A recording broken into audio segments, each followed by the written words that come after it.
Assalamualaikum warahmatullahi wabarakatuh. Di sini kami kelompok 9 akan menjelaskan tentang perubahan sosial dalam keluarga yang disusun oleh Nafi Intan Maulidia dengan NIM 063, selanjutnya Yunisa Nura Syifa Anwar dengan NIM 064, dan yang terakhir dengan Lailatul Ramadhani Safitri dengan NIM 066. Assalamualaikum warahmatullahi wabarakatuh. Saya Novi Intan Maulidia akan menjelaskan materi mengenai relativitas makna dalam keluarga dan juga fungsi keluarga. Yang pertama, pengertian keluarga. Keluarga merupakan sumber inspirasi pertama dalam melakukan contoh tingkah laku baik buruk seseorang.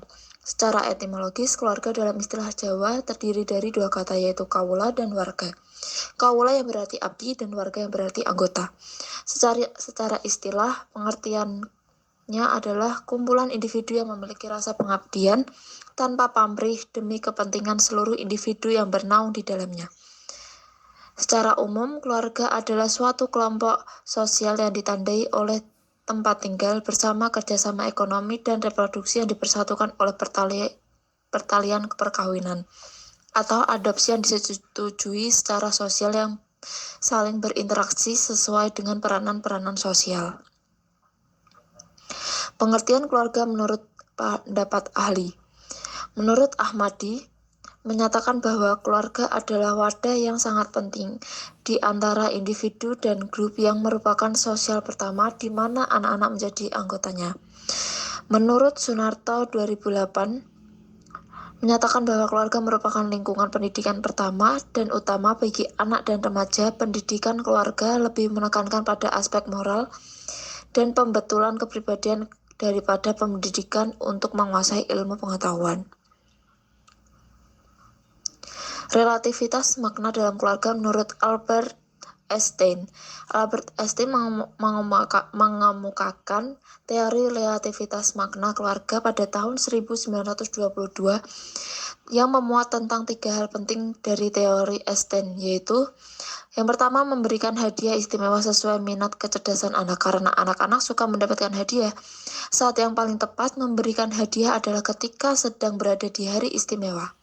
Misalnya, kelulusan, kenaikan kelas, dan ulang tahun. Karena anak-anak akan menjadikan hadiah tersebut sebagai bahan eksperimen sehingga kecerdasan pun meningkat.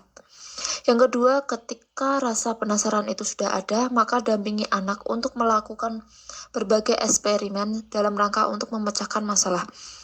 Orang tua tidak diperbolehkan melarang ketika anak sedang antusias mencari, menyelidiki, bahkan sering membongkar sesuatu.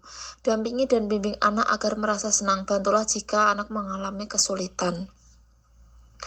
Yang ketiga, dalam menyelesaikan masalah, untuk memenuhi rasa ingin tahu anak-anak sering tidak tahan ketika menghadapi kesulitan. Maka dari itu, orang tua harus hadir dan meyakinkan bahwa yang dibutuhkan adalah usaha dan kesabaran untuk mengatasi sebuah permasalahan. Tidak boleh putus asa.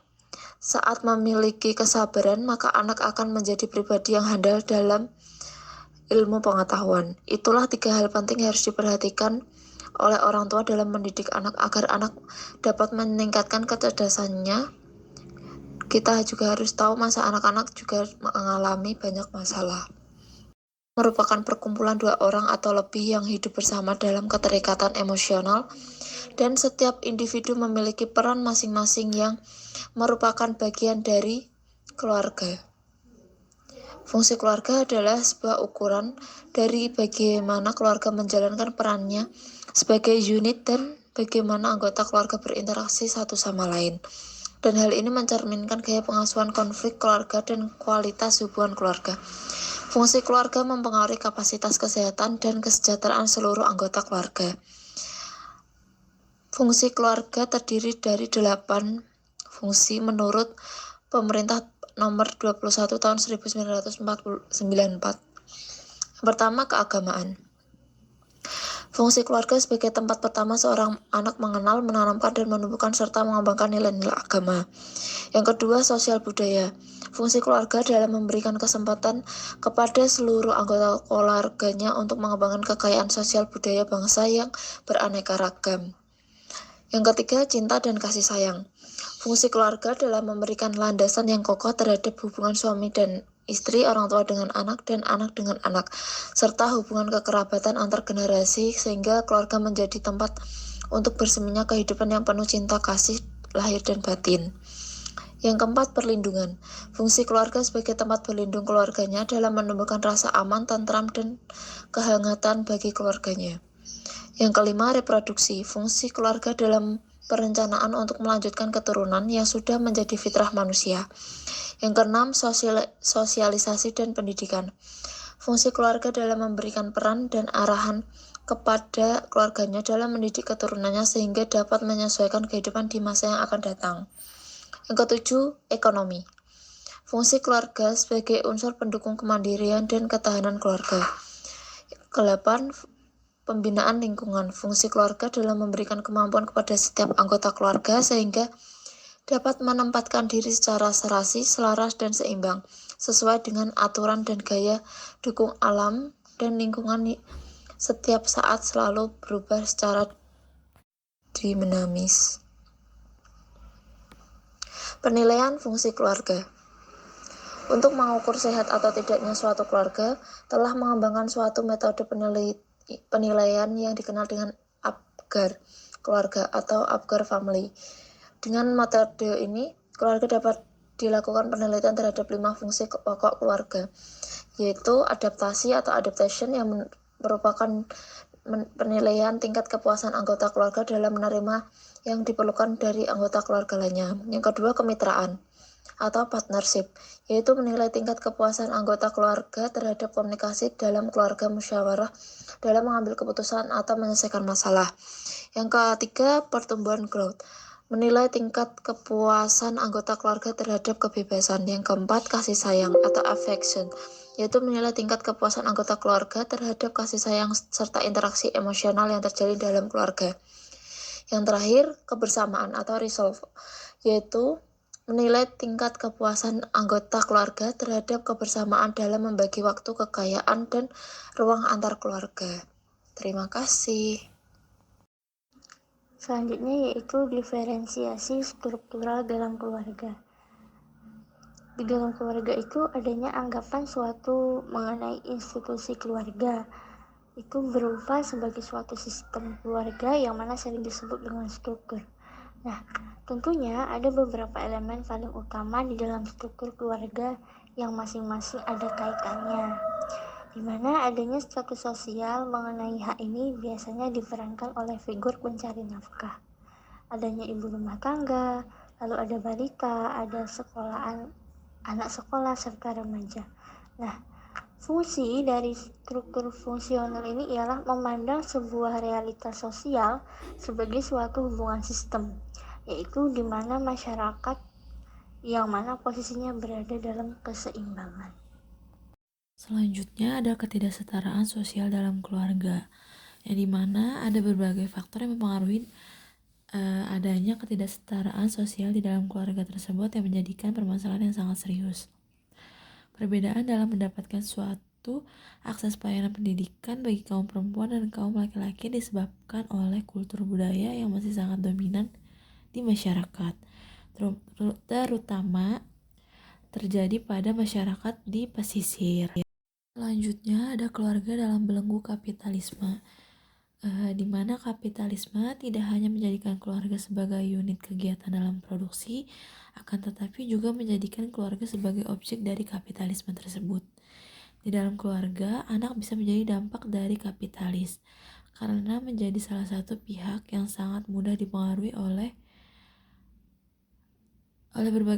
berbagai hal. Seperti misalnya dalam hal membeli produk mainan, mereka hanya memaksa segala keinginannya kepada orang tuanya saja. Lalu adanya istri yang memiliki kegiatan sebagai ibu rumah tangga sekaligus bekerja di luaran rumah juga tak lepas dari dampak kapitalisme. Mereka hanya disuguhkan tayangan televisi yang menjadikan kebiasaan setiap harinya dalam keluarga modern. Anak dalam lingkungan keluarga memiliki pemikiran bahwa televisi bisa dijadikan sebagai pengganti peran orang tua karena pengaruh televisi sangat besar bagi sang anak. Selanjutnya Kekerasan dalam rumah tangga.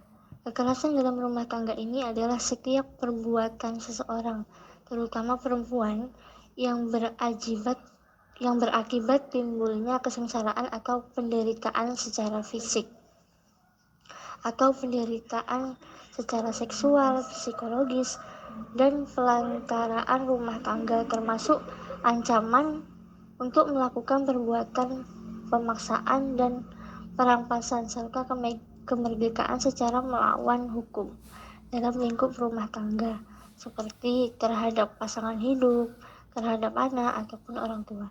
Dan tindakan tersebut dilakukan di dalam rumah. Lalu, perubahan sosial adanya mencakup beberapa perubahan di dalam suatu lembaga sosial lainnya. Nah, keluarga yang menjadi salah satu sebagai institusi lembaga sosial pertama, di dalam keluarga juga akan terkena imbas ketika adanya perubahan sosial tersebut. Walaupun keluarga ialah suatu lembaga yang terbilang kecil, akan tetapi keluarga juga menjadi suatu lembaga yang unik. Adanya struktur serta peran fungsi di dalam keluarga merupakan suatu upaya dalam meningkatkan keharmonisan di dalam keluarga. Nah, ketika para anggota keluarga mampu dalam memahami peran serta fungsinya, maka keluarga tersebut akan menjadikan keluarga yang bahagia serta penuh dengan keharmonisan.